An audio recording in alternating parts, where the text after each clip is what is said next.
آپ نے اپنی بیٹی کا ہاتھ پکڑ کر کھینچنا شروع کر دیا، اس کے ساتھ گندا کام کرنے کا ارادہ کر لیا۔ اگر میں وقت پر نہ آتی تو بیٹی کی عزت لٹ جاتی، بیٹی کی عزت تار تار ہو جاتی۔ شراب حرام نہیں ہوئی تھی، شراب کی حرمت کا اعلان نہیں ہوا تھا۔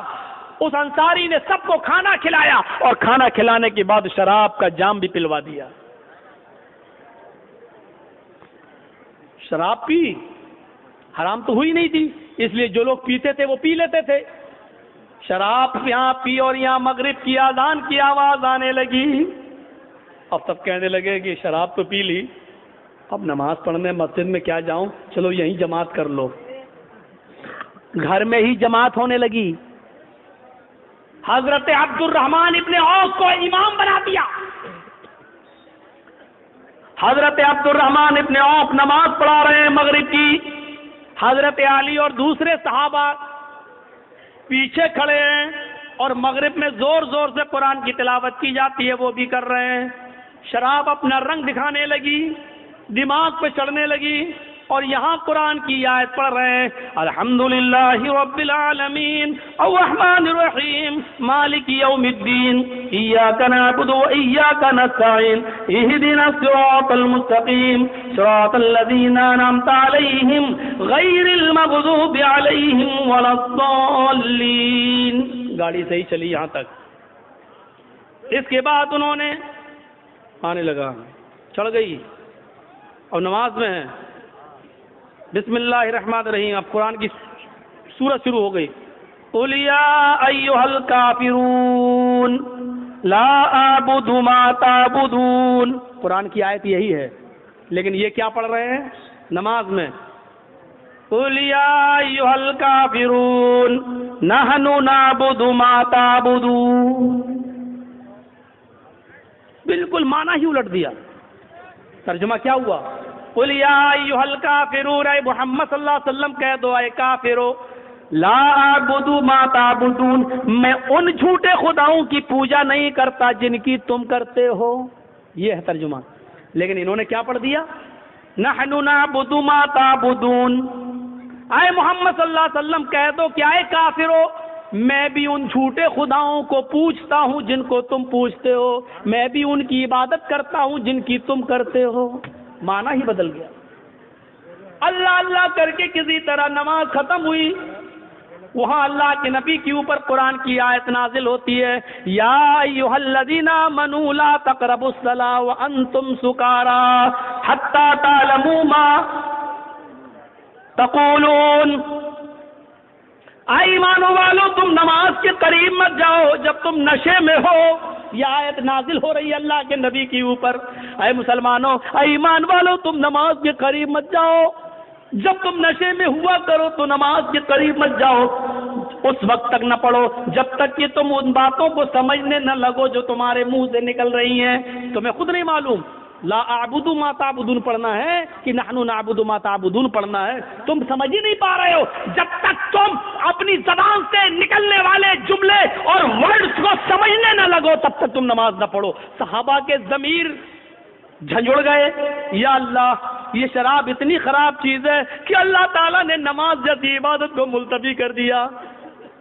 یعنی شراب اگر پی لیا کرو تو نماز مت پڑھو جب تم نشے میں ہو۔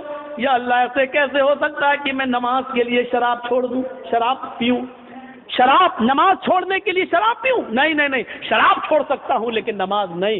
اس آیت نے ان کے ضمیروں کو جگا دیا۔ مسلمانوں، ایمانداری کے ساتھ بتاؤ، ہمارے ضمیر کتنے جاگے ہوئے ہیں شراب کے تعلق سے؟ کتنے؟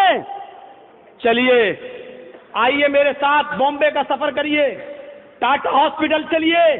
میں نے اپنے چچیرے بھائی کا، پھپھیرے بھائی کا علاج 11 سال تک کرایا ہے ٹاٹا ہاسپٹل میں، اور 11 سال کرانے کے بعد بھی اللہ کے حکم کے آگے کسی کی نہیں چلتی۔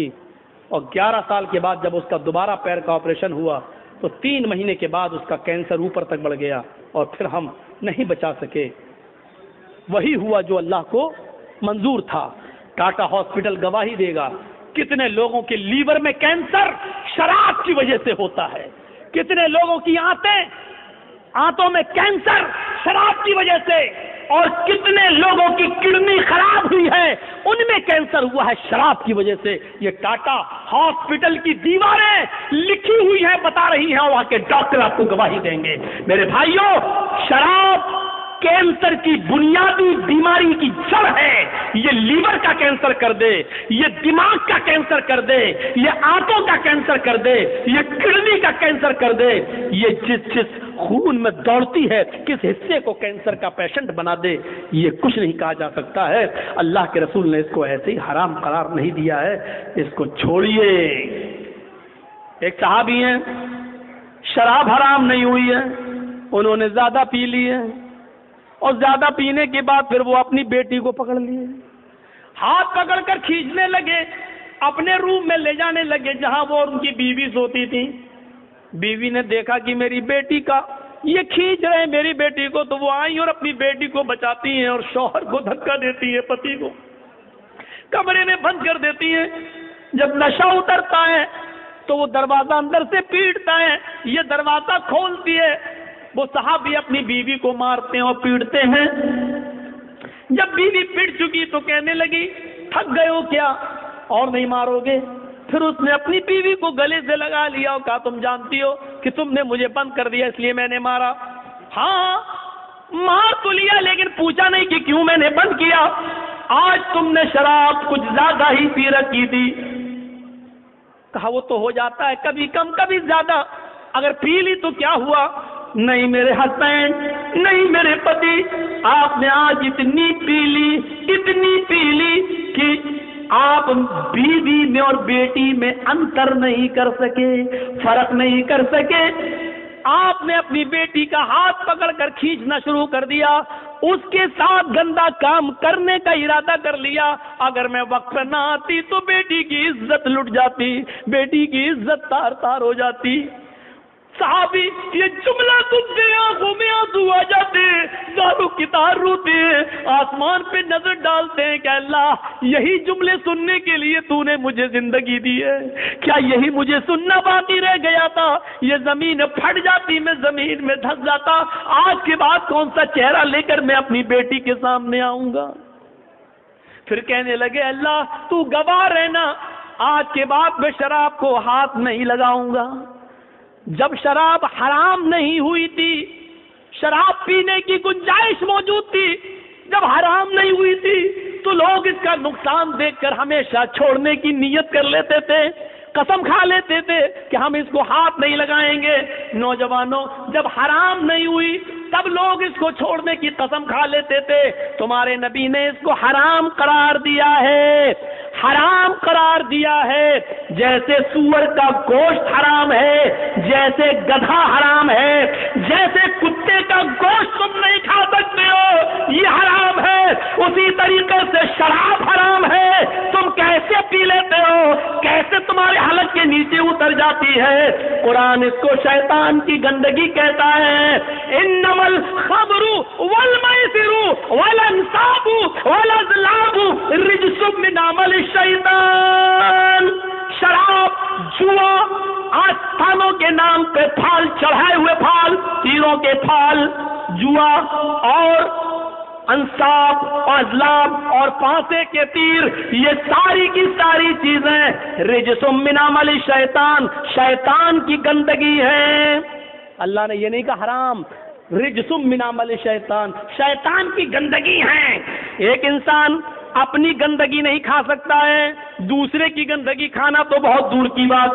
آپ نے یہاں لیٹرین کی کھا کے دکھاؤ، نہیں کھا سکتے ہو۔ آپ اپنی گندگی نہیں کھا سکتے ہو، دوسرے کی تو بہت دور کی بات۔ اللہ نے کہا یہ سب چیزیں حرام نہیں، رجس من عمل شیطان، شیطان کا پائخانہ ہے، شیطان کی گندگی ہے، شیطان کی لیٹرین ہے، کھاؤ۔ کتنا کھاؤ گے؟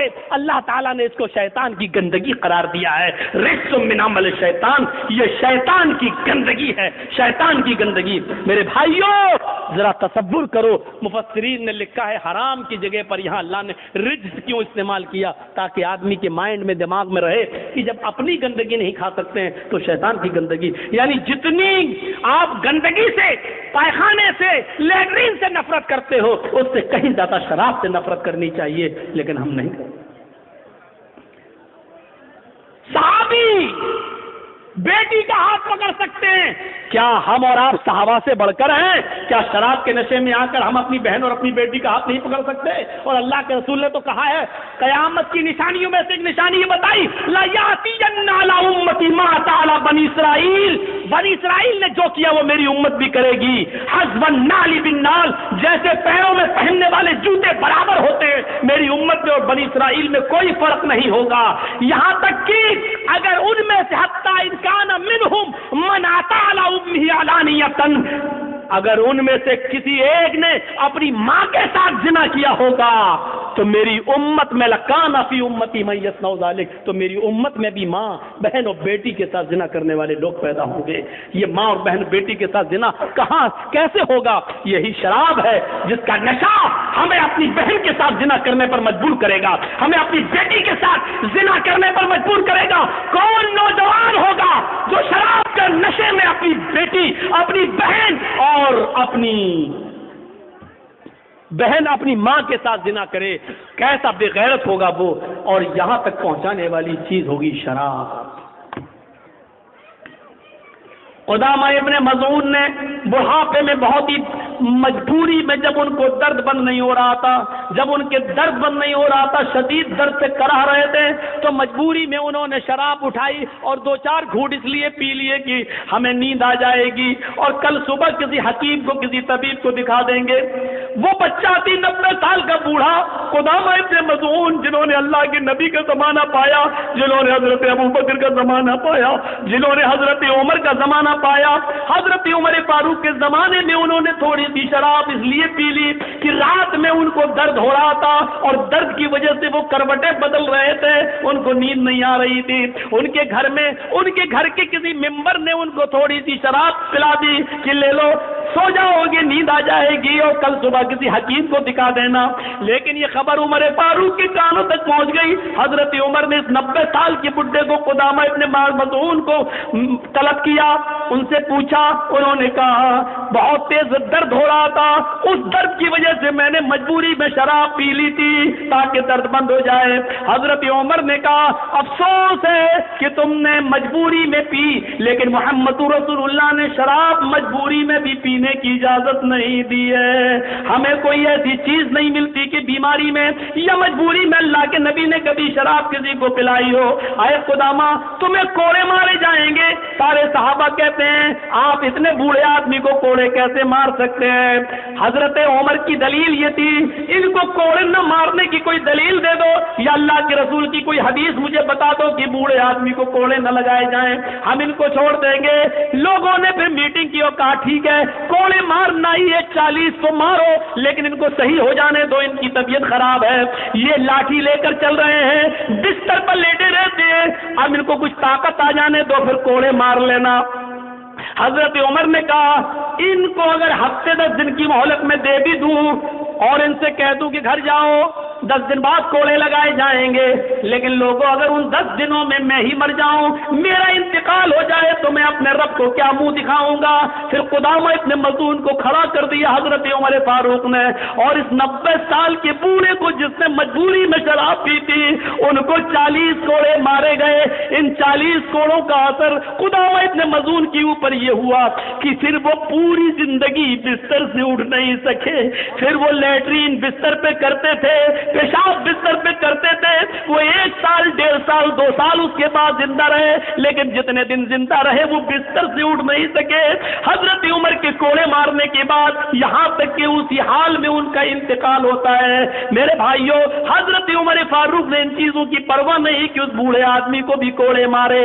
نوجوانوں غور کرو، جس شراب کے پینے پر بوڑھے آدمی کو نہیں چھوڑا گیا، قدامہ ابن مظعون کو نہیں چھوڑا گیا، پوری زندگی ان کی بستر پر اڑیاں رگڑ رگڑ کر گزر گئی، پھر وہ بستر سے کبھی اٹھ نہیں سکے، پیشاب و پائخانہ تک انہوں نے بستر پہ کیا، ان کی بیوی ان کے بچے اس کو صاف کرتے رہے، لیکن عمر فاروق نے اس کی کوئی پرواہ نہیں کی۔